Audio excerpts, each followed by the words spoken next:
Welcome to Destination Change, a podcast where we talk recovery, treatment, and more. I'm your host, Angie Fiedler-Sutton, with the National Behavioral Health Association Providers, and I use she, her pronouns. My guest today is Justin Phillips, who uses he, him. Justin has been serving in the addiction and mental health treatment fields for over 20 years. He currently serves as the Executive Director of Options Recovery Services, a multi-service addiction treatment agency spanning California. He has served in several leadership roles across systems, including designing and developing large SUD treatment agencies and programs, detoxification programs, and integrated co-occurring programs. In addition, Justin serves voluntarily as NADAC's Southwest Regional Vice President, a national executive role influencing national addiction treatment policy. Justin also works as a consultant to small addiction treatment centers in need of support and plays a critical role with CAADPE as the operator options for the well-known Occupational Mentor Health Certification Program, which trains incarcerated inmates throughout California prisons to become certified SUD counselors in California. After being honorably discharged from the military at age 22, Justin struggled with addiction and mental health issues as a combat veteran re-entering civilian life. Eventually persuaded into treatment, he embraced recovery. Treatment he received inspired him to shift career paths and began working on SUD certification, originally certified through CADAC in 2009. He has dedicated his life and career to helping society's most vulnerable as both the executive and direct service levels. Welcome to Destination Change, Justin. Thank you, Angie. Now, my first question is usually I ask origin, kind of how you got into the service. Your bio already kind of does that, but let's expand a little bit. What made you decide that you wanted to go into substance use based on your own experiences? Yes, absolutely. So as a young man, I was exposed to a lot of violence, a lot of drugs, alcohol. It was just a part of my lifestyle. And unfortunately, the military kind of supports that type of behavior. And so by the time I got out of the military, I was very traumatized and very addicted. And subsequently, that took me down a rabbit hole of distress and pain and lots of medical problems.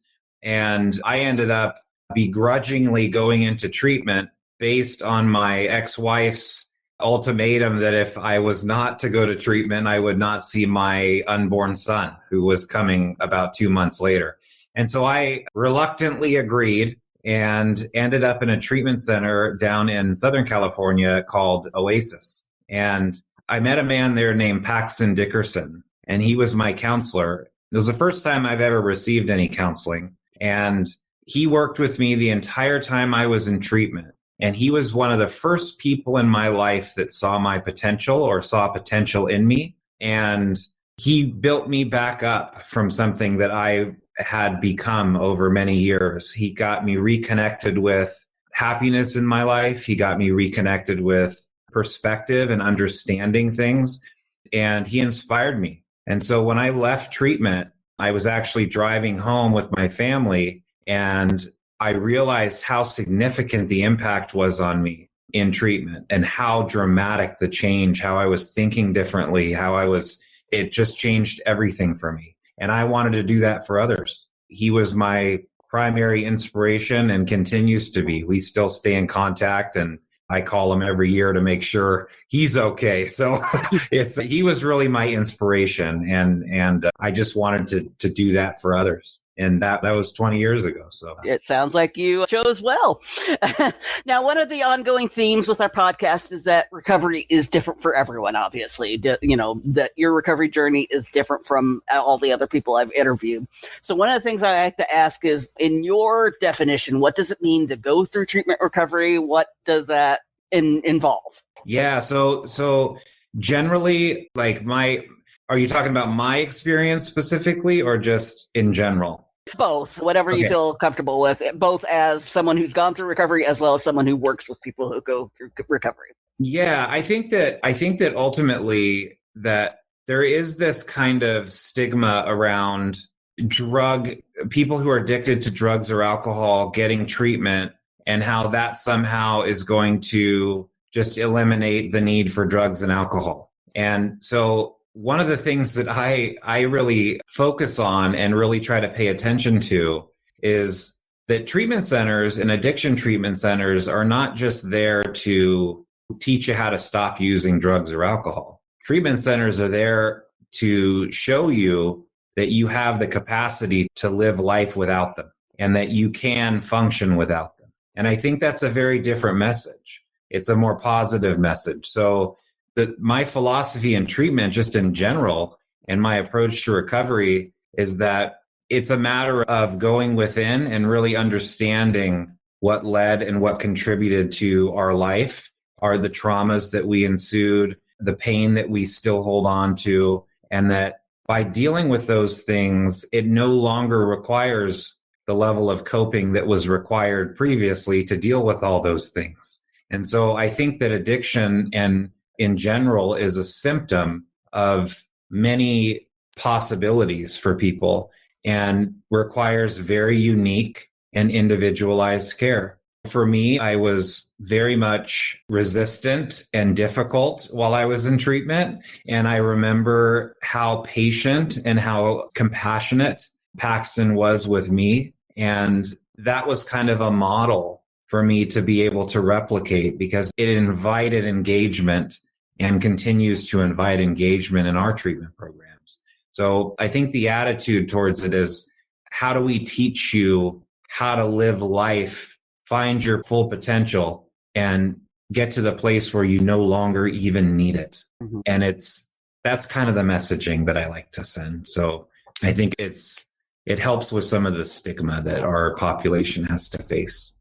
Well, speaking of stigma, the reason we call the podcast Destination Change is, again, it's a journey, not a single line, and that you can get thrown off the journey, that you can go backwards, you can go forwards. It's not a straight line kind of thing.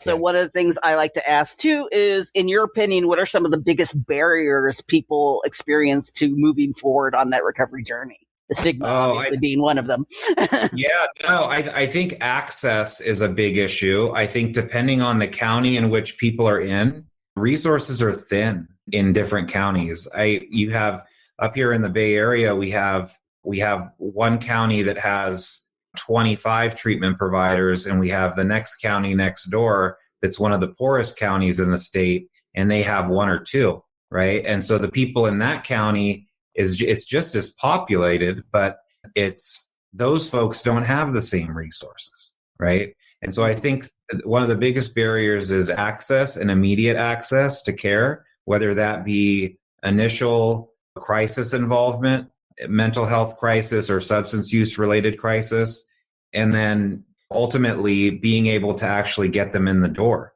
get them into a treatment center. And what we've seen is that depending on the location, there might not be any resources there. There might be some sort of small outpatient facility that provides addiction treatment, but it might not be the level of care that somebody needs.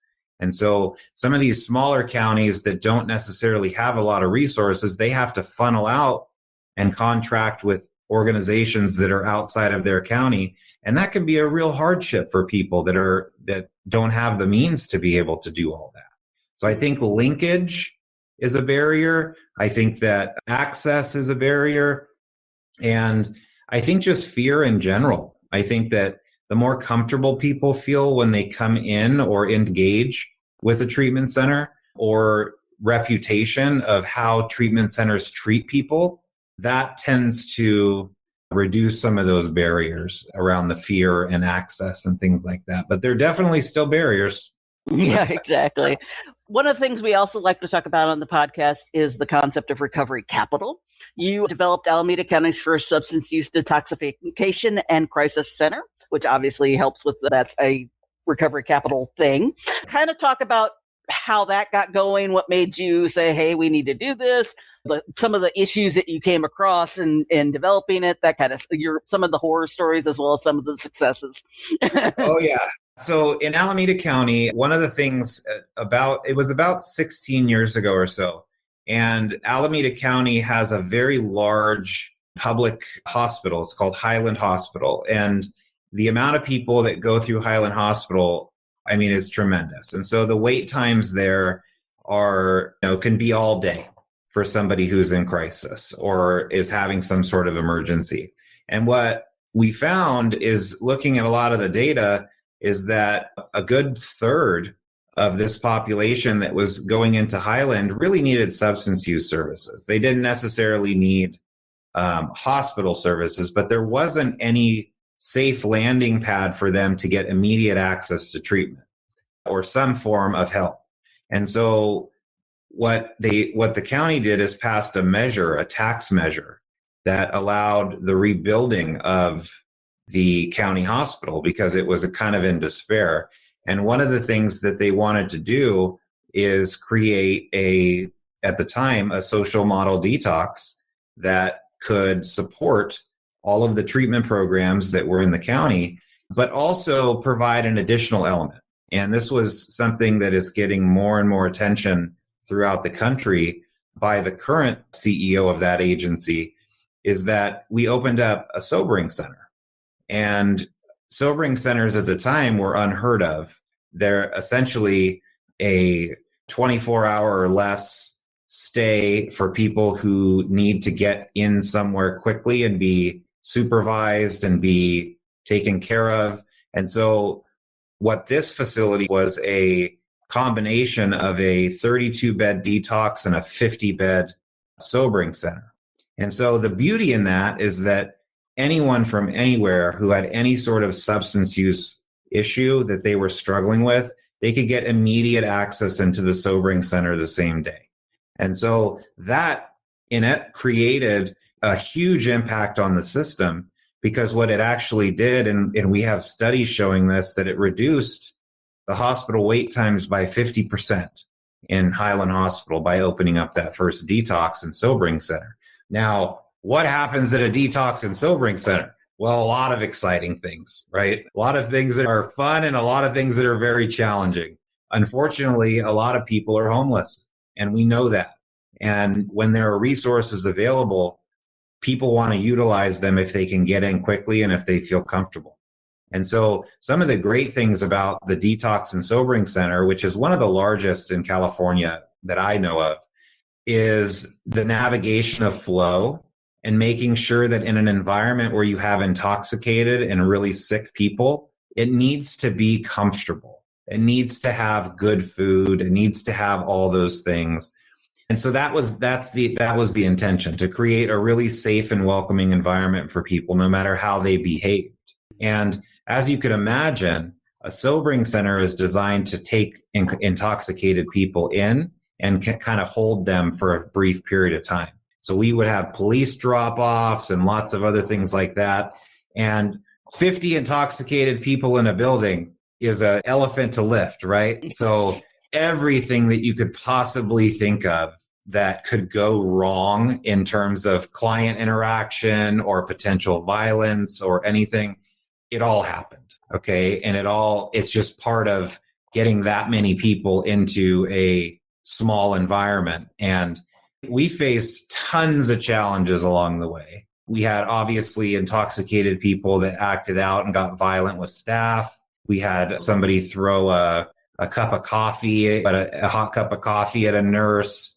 We had all kinds of dramatic things that happened over the course of the time that was open. But it's still open today. It's called Cherry Hill Detox, and it's in Oakland. And lots of threats, lots of things. But one of the things that really stood out to me, and this was earlier on in my career, is that I learned that regardless of state of mind, of intoxication level, I worked for a while in a locked psychiatric unit for people that were experiencing 5150s. And it really comes down to compassion and kindness. And so we get intoxicated folks, people that are detoxing, people that are psychotic, people that get 5150, all that, right? Everybody has this stigma around them being so dangerous. Mm-hmm. Okay. And really, it's not that they're dangerous. It's that they're just like anyone else. You treat people with respect and courtesy and compassion, and they will return in treating you in most cases with courtesy and respect and compassion. So, even in some of the most dangerous environments, like a sobering center or like a locked psychiatric unit, I was able to engage with people, and our teams were able to engage with people no matter what state of mind they're in, because they're coming from that place of compassion, right? And it keeps everybody safe. The more kind and compassionate we are, the safer we are. And so even in the prisons and all the different places that I've been working in over the last 20 years, I've never been assaulted or seriously threatened. I think, and that is a product of just having respect for people, no matter what walk of life they're coming from and no matter what stage of life they're in. Well, along the same lines, let's talk about the work with California prisons. They've got the double stigma because they're also in jail, so which has that stigma attached to it as well as the substance use stigma. What are some of the hurdles that you've overcome and some of the success stories you've had with working with that program? Yeah, absolutely. So that program was actually designed about 15 years ago as a way to address overcrowding in the prison systems. So one thing that the government realized here in California is that there were way too many people in our prisons, way too many people in our prisons in California, way too many. And there were way too many drugs that were being brought into prisons. And so at the time, there were no drug treatment options for people while they were inside. There was also not a lot to participate in, not a lot of programming. And so they wanted to pilot a program where they took 50 men at the time at a prison up in Vacaville, California, where they were interested in learning about addiction and addiction counseling. And so for the first time, they received treatment in Solano State Prison for substance use disorder by qualified professionals. And after that treatment, they went through a program that we call the Occupational Mentor Certification Program. And what that is a comprehensive training, education, intern, and certification course for inmates who are locked inside the prison system. So working with all three certifying organizations, we have CADAP, CADI, and CCAP. All three are partnered on that project to be able to proctor examinations and certify individuals who are incarcerated. Now, that is a big lift for a prison system that is not used to helping people, right? And so over time, what happens is the barrier is that one of the biggest barriers is that the inmates have to take a leap of faith. Okay. And that leap of faith is that even though they might be involved in prison politics or there's rules that they have to follow, they're willing to step outside of that and do something for themselves. And what happens is that gains respect amongst other inmates in the population because they see that these folks are getting better, right? But the other barrier is the culture of the prison system in general. And so the cultures are focused on punishment, not so much in California over the last maybe 6-7 years, but it's all about punishment. And so that's how COs are trained. That's how people that move up the chain are trained. And so OMCP is initially met with a lot of resistance. Cops don't really see inmate, or the COs didn't really see inmates as people that were capable of change, people that can do something different.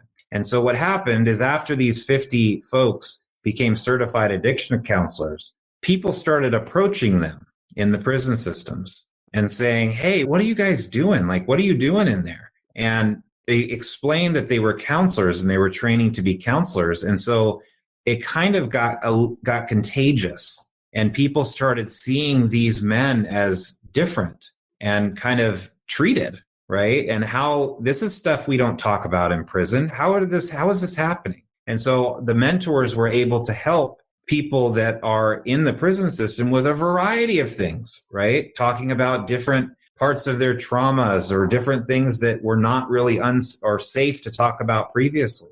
And because of the selection of the men and women who are involved in this, they are people who are ready for that step. In other words, they've completed enough, they've done enough, had enough time without any sort of incident to where they qualify to be in that role. And so what we find is after about a year of OMCP operation, I have the pleasure of attending graduations after they complete a cohort. And every warden that I talk to tells me that the whole culture of the prison changed the minute OMCP became active. And what that tells me is that OMCP makes prisons safer. It allows inmates to be able to engage with other inmates in a quality conversation, in a meaningful conversation.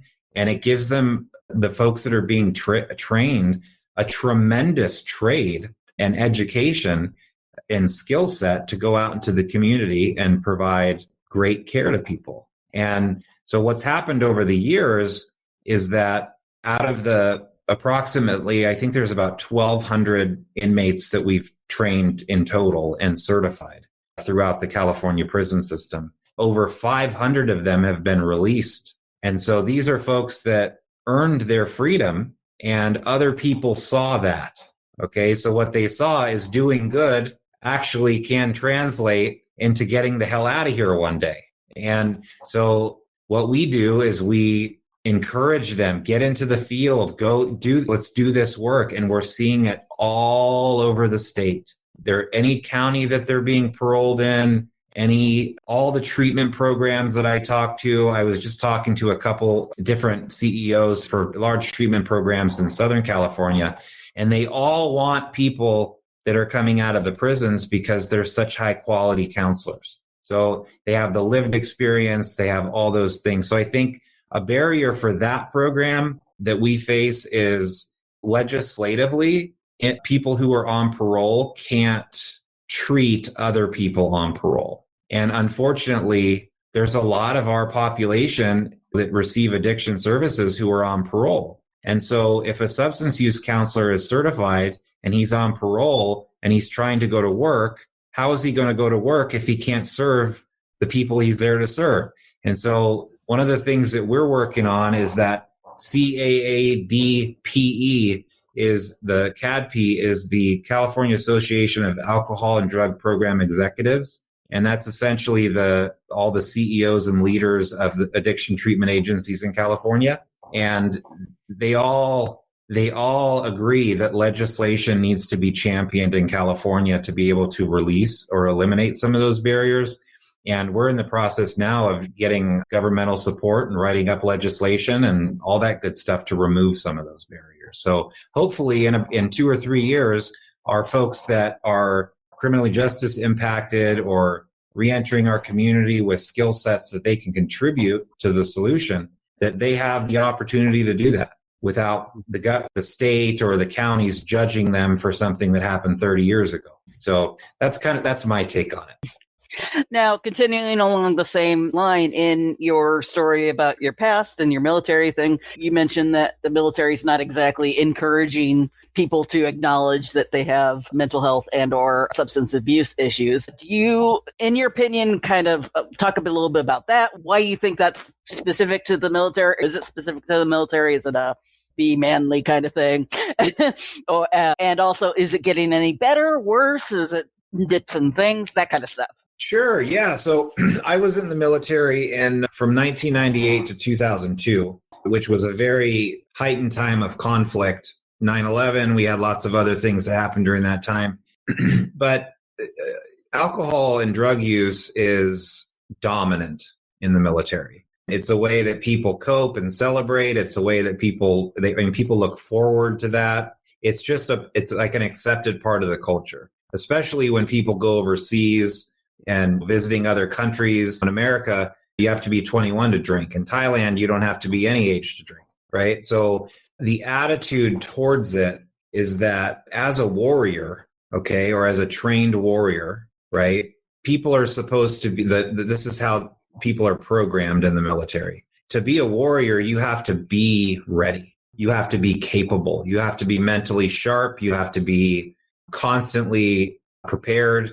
And what happens is when folks demonstrate or express a mental health or substance use related concern, it can actually be problematic for them, because what happens is they get sent to a mental health professional or what have you, but they're removed from their unit. And so their unit is getting and continuing the work, but they're getting help, or they're talking about what they're talking about. And then like you said, it's kind of like this kind of like machismo thing, right?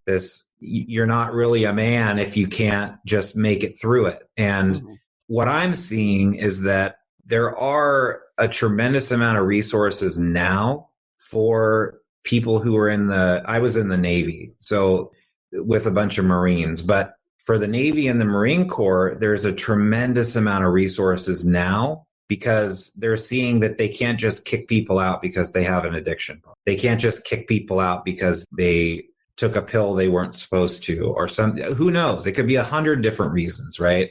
But there are actual treatment centers that are funded by the federal government that are on military establishments that are geared to help military members in dealing with some of those issues. But for the more combat focused military branches, it's very difficult for them, I think, just individually to reach out for help and be considered unstable or ineffective as part of their unit. And so it is really damaging. But I think that as we've gone over the last 20 years and monitoring a lot of what I've seen happen, I know that we have certified substance use disorder counselors that are literally contracted with the federal government to go into commands. So ships, naval ships, Marine Corps depots, all that kind of stuff, and actually have that service proactively pushed and made it less stigmatizing. And that definitely wasn't happening 25 years ago. So lots of things I think that are promising in terms of the direction that we're going. Now, that's all in limbo right now as a result of federal policy. And that's scary, right? Because without addiction services in the military, that means more people are going to get addicted and more people are going to get discharged and more people are going to be homeless when they get out of the military because they have a poor mark on their discharge record. And it's a good thing that we have these things in place, but I am a little concerned about the sustainability of that under our current political climate. Well, let's change gears a little bit and talk about leadership. You know, your bio said you had served in several leadership roles. You're the executive director. I'm sure our audience is a wide variety of people, from people who are counselors to other executive director leaders. I'm sure you don't have an average day /week, but kind of what exactly do you do? I put out a lot of fires. And lots of meetings.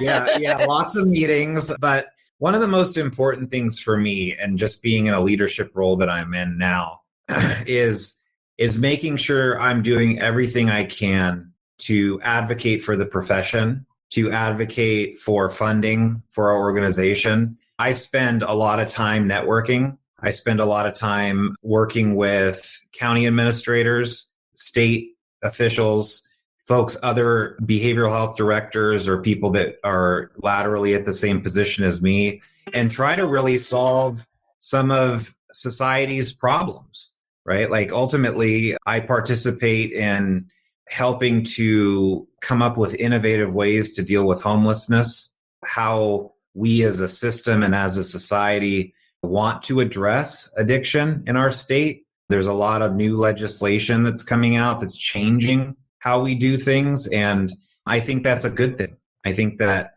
ultimately so I'm very heavily involved in legislative efforts, obviously the overall leadership of Options Recovery Services, and making sure that we continue to advance with the field to make sure that we're ready and prepared for any changes that are coming. And sometimes those are big lifts. It's our state and our nation is at a tremendous workforce shortage for substance use disorder counselors. And sometimes it can be really challenging to put all those pieces together and provide services for people who need it. So I'm involved in a lot of policy oversight, financial oversight, and then really engaging my teams to ensure that they're well taken care of, that they have the support that they need, and that they're able to deliver the same compassionate leadership to their subordinates and their direct reports. And so the attitude is I do spend a lot of time on modeling for other executives and senior leaders at our facility on really how to address things without using fear or any sort of manipulative tactic in management. It's really leading with compassion. And obviously there are times that performance issues need to get addressed or different things like that. But my job is really to make sure that our footprint is a helping footprint, not something that is causing problems for people or making it difficult for them. And so we're constantly changing and shifting and moving and see what our clients need as things progress, as new drugs are offered, as things are legalized. There's all these different things that are occurring, and we want to make sure that we're right at the tip of that. And that's part of my responsibility. It's actually all my responsibility. So it's a big helping footprint that I'm proud to be a part of.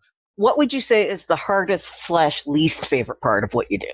Oh, I think probably financial insecurity, right? Financial insecurity is a regular process in nonprofits. We are fortunate that we own assets, so we're not necessarily as vulnerable, but counties and states don't like to give a lot of money to services that need a lot more money. And part of what I don't like doing is fighting for what we deserve and what we've earned. And so a lot of things happen where we periodically we'll be in contract and we'll be doing different services for a county or a provider, but the reimbursement rates are so low that it doesn't really fulfill the need. And so one of the biggest challenges for me is like, okay, if I'm sending an instructor down to a prison to teach and he's only going to get reimbursed $75 for a hotel,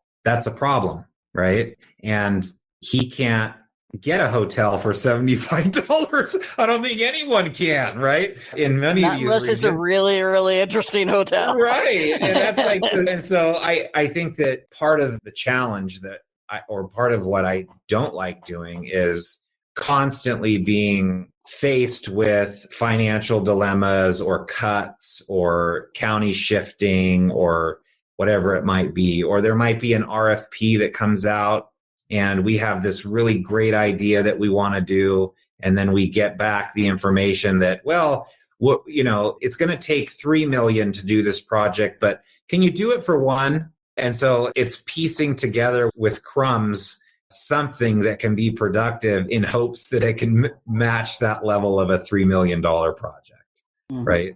So that's kind of my take. Now, of course, as promised, the opposite. What is your favorite / easiest part of what you do? Oh, it's the people part. So anytime I have meetings, and I love everyone I work with. I chose this organization specifically as one that I was familiar with and one that I wanted to help grow. And so I think the funnest part for me is being creative and working with other creative people. We've been able to do a lot of innovative work. I mentioned earlier, one of them is around homelessness, addressing homelessness from a substance use disorder lens. And we're actually doing that in the city of Berkeley that has a huge homelessness issue. And it's actually very successful. And so we're starting to replicate it in other places and try different strategies. Instead of sending a suit out to deal with a homeless person and try to get them, why don't we send somebody who can actually engage with them and actually will address their substance use? And what we found is that there are so many people that do want treatment that are homeless, and just nobody has asked them. Nobody told them how to get there or where you can get there. And so that type of innovation excites me. That type of additional programming excites me. And I think being a part of a system that through NADAC, through CDCR, and through the prison systems, like I get to have a lot of influence on policies, and I get to have a lot of influence on doing the right thing. And I love doing that. I love having that voice and being able to, treatment programs are underpaid all the time, and executive directors of treatment programs have to fight for money. And that's just one of the things that comes with the job.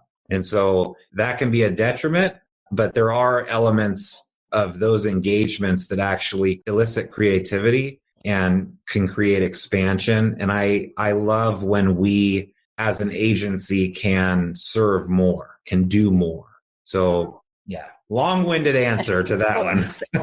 Well, and along those lines, you've been in the industry for a while. In your personal opinion, what are some of the biggest changes you've seen in the industry, both bad and good? Yeah, well, good. I'll start with the good. So the good is that over the years, more people have been allotted or have been permitted access to SUD treatment based on being eligible for Medi-Cal. And obviously, we're all in this state as a country trying to determine whether or not that's going to stay intact or not. And that's creating a lot of anxiety. I mean, ultimately, the good thing is that over the years, more and more people are getting substance use treatment. That's clear. Ever since the ACA came out and was implemented in 2014, it opened the doors wide open to treatment centers to treat adults that didn't have an income and they had Medi-Cal. And so that was a move in the right direction. That was an absolute move in the right direction. As a result, what we found is that the nature of the drugs over the years have become more and more complex. So we have things like fentanyl that kill people on the spot. Fentanyl isn't heroin. So some of the harder things are trying to catch up with some of the substances that are out there and how and what we can do to help address them. I think that we as a society are still trying to figure out how to deal with fentanyl effectively. We have Narcan and we have other things, but because people's tolerances are so high, it makes it very hard. Some people don't come back after one Narcan blast, right? And so that's painful to see because as a field, we want to be as close as possible to being able to meet the needs of that population. But our county systems and sometimes our state systems are just behind in that. And so sometimes it takes a while for it to catch up. Well, now the more difficult question, because things are changing not only on a daily, but sometimes hourly basis. Do you have theories as to where you see the industry going in the next 5 years or so? Yeah, I think that nationally, it's going to be challenging. Nationally, it's going to be challenging because there are a lot of states that don't even recognize the impact of what's taking place.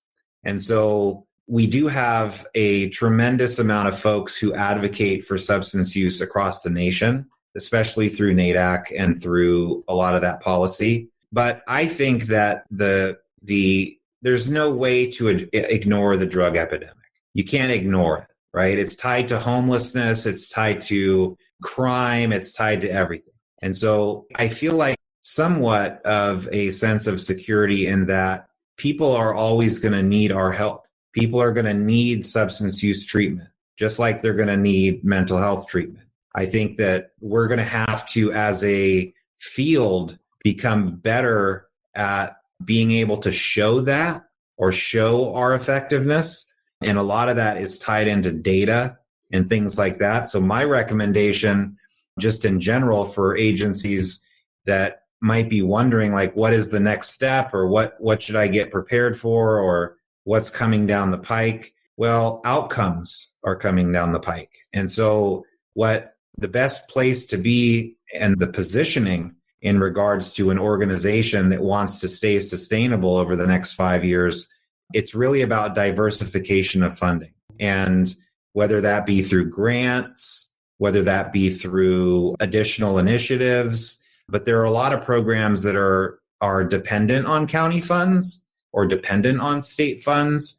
And that can be a real problem if there are Medi-Cal hits. So I think the field will be fine as long as there's enough programs and agencies that understand that over the next 5 years, it's going to be about quality, not quantity. And so we have to be able to show as a system that we're providing quality care to people, and we have measurable quality care.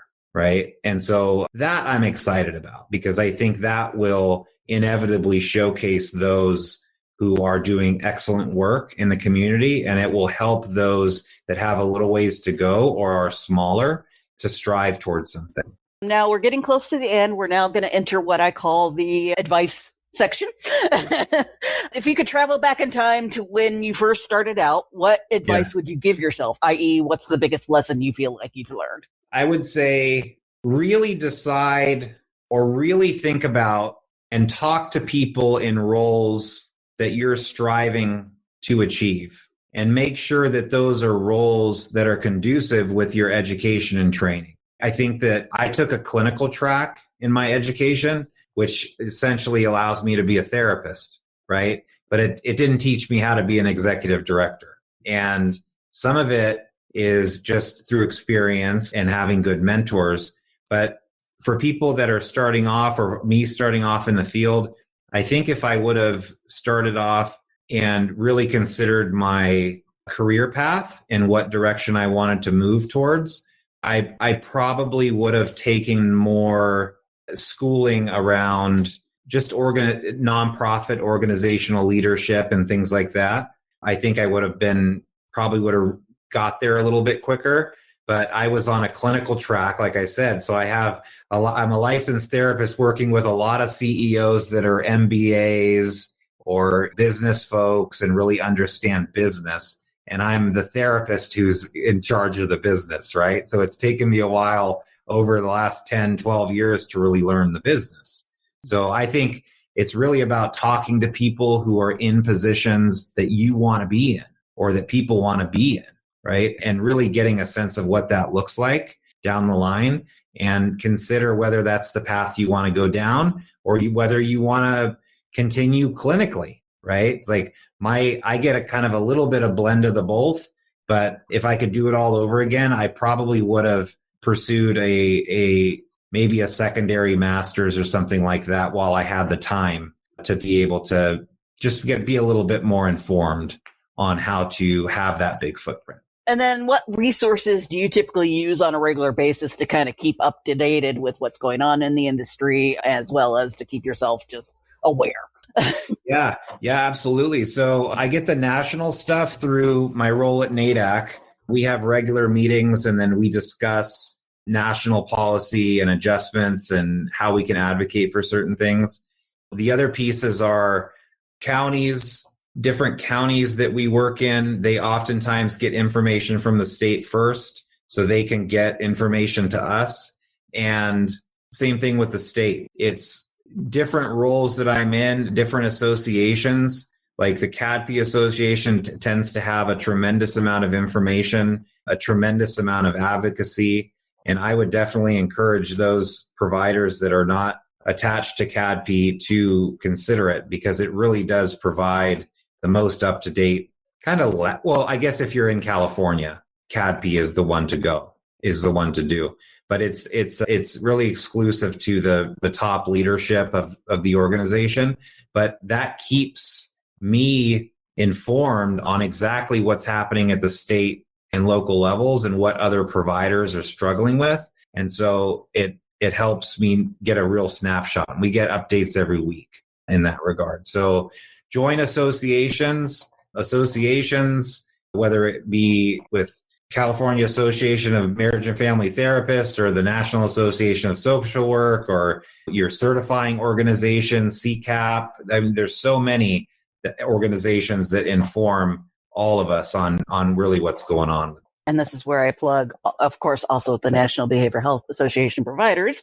Got to plug my own company. Of course. And other resources of the National Association of Providers. And yes.